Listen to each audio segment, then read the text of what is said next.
విశేషమైన ఒక రోజు, ప్లస్ ఇక్కడ చాలా అపునీతమైన ఒక టెంపుల్ ఇది. సో ఈ అదృష్టం కోసం ఎంతోమంది ఎంతో దూరం నుంచి వస్తున్నారు.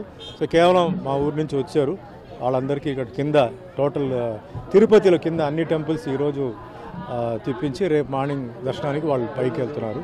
సో ముఖ్యంగా టెంపుల్ వాళ్ళకి, మెయిన్ కమిటీ వాళ్ళకి అండ్ సూపరింటెండెంట్ వేరే ఆఫీసర్స్కి, అలాగే పోలీస్ అధికారులు వాళ్ళందరికీ నమస్కారం అండి. అండ్ ఇంకా ఇట్లా షూటింగ్స్ ఏమో తెలుగులో ఏమో ఇప్పుడు జీసస్ క్రైస్ట్ అనే సినిమా ఒకటి షూటింగ్ జరుగుతుంది.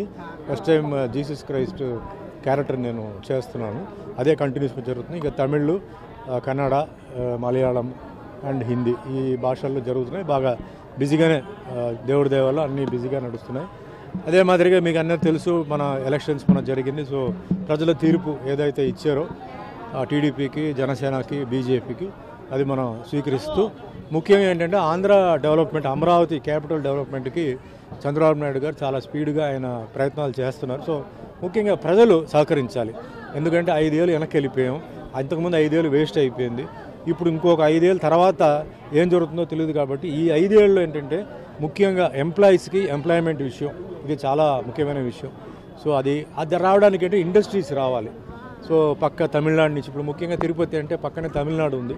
సో తమిళనాడు నుంచి ఏంటంటే ఇండస్ట్రీస్ ఇక్కడ పెట్టేవాళ్ళు, లేదా నార్త్ నుంచి వచ్చేవాళ్ళు, వాళ్ళందరికీ అవకాశం ఇవ్వాలి, సహకరించాలి.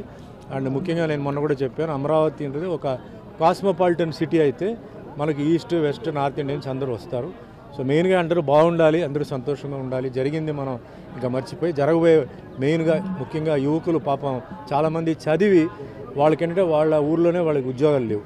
సో వాళ్ళ ఊర్లోనే వాళ్ళకి ఉద్యోగాలు వచ్చేలాగా చంద్రబాబు నాయుడు గారు చేయాలి. అదే మాదిరిగా పవన్ కళ్యాణ్ కూడా ఆయన చాలా మంచి మెజారిటీ మీద గెలిచి ఈరోజు డిప్యూటీ సీఎంగా ఉన్నారు. సో మా సినిమా వర్గాల్లో కూడా ఎన్నో కళాకారులు, టెక్నీషియన్స్ చాలామంది ఇబ్బందులు ఉన్నారు. సో వాళ్ళకి కూడా ఏంటంటే ఏదైనా అంటే ఇక్కడ షూటింగ్స్ జరిగేలాగా, అంటే స్టూడియోస్ లాంటి చిన్న చిన్న స్టూడియోస్ లాంటి కట్టిస్తే టీవీ సీరియల్స్కి, వెబ్ సిరీస్కి వాటికి పనికొచ్చేలాగా, ప్లస్ ఈరోజు చాలా రియాలిటీ ప్రోగ్రామ్స్ జరుగుతున్నాయి. ఆ విధంగా తిరుపతిలో చేసి ఇది ఒక టెంపుల్ సిటీ కింద డిక్లేర్ చేయాలని నా కోరిక. ఎందుకంటే ఎన్నో గుడిలు ఇక్కడ ఉన్నాయి. సో ఇది ఒక టెంపుల్ సిటీగా డిక్లేర్ చేయవచ్చు, దానికి నా రిక్వెస్ట్ దీనికి. అండ్ ముఖ్యంగా ఇంకా మంచి అభివృద్ధికి జరగాలి ఆంధ్రప్రదేశ్. బాబు గారి వల్లనే ఈరోజు హైదరాబాద్ అంత బ్రహ్మాండంగా ఉందంటే అది బాబు గారి డిజైన్. సో అదే మాదిరిగా ఆంధ్ర కూడా డెవలప్ అయ్యి అందరూ బాగుండాలని నా కోరిక. వస్తుంది సార్, ఎందుకంటే జనరల్గా సబ్జెక్ట్ తెలిసిన మంత్రి అయితే అండి మ్యాటర్ ఈజీగా సాల్వ్ అవుతుంది. సబ్జెక్ట్ తెలియని వాళ్ళైతే ఏమవుతుందంటే వాళ్ళు ఆలోచించి వేరే వాళ్ళ దగ్గర ఒపీనియన్ తీసుకొని వాళ్ళు చెప్తారు. ఇప్పుడు పవన్ కళ్యాణ్ గారు ఏంటంటే సినిమా మనిషే కాబట్టి సినిమా కష్టాలు, నిర్మాత కష్టాలు, డిస్ట్రిబ్యూటర్ కష్టాలు, ఎగ్జిబిటర్ కష్టాలు అన్నీ తెలుసు. తప్పనిసరిగా ఇప్పుడు ఉన్న పరిస్థితి నుంచి బెటర్మెంట్, ముఖ్యంగా చిన్న సినిమాలు బ్రతకడానికి ఒక మార్గం ఆయన చూపిస్తారు. అదే మాదిరిగా పెద్ద సినిమాలు కూడా ఈక్వల్గా, ఎందుకంటే పెద్ద సినిమాలకి ఎక్కువ రిస్క్ ఉంది. సినిమా చాలా కోట్లు పెట్టి తీస్తారు, ఏదైనా ఫెయిల్ అయితే చాలా పెద్ద లాస్ అవుతుంది. సో అది కూడా ఉండి ముఖ్యంగా డిస్ట్రిబ్యూటర్స్ బ్రతికి ఉండేలాగా దారి చేయాలి, అది చాలా ముఖ్యం.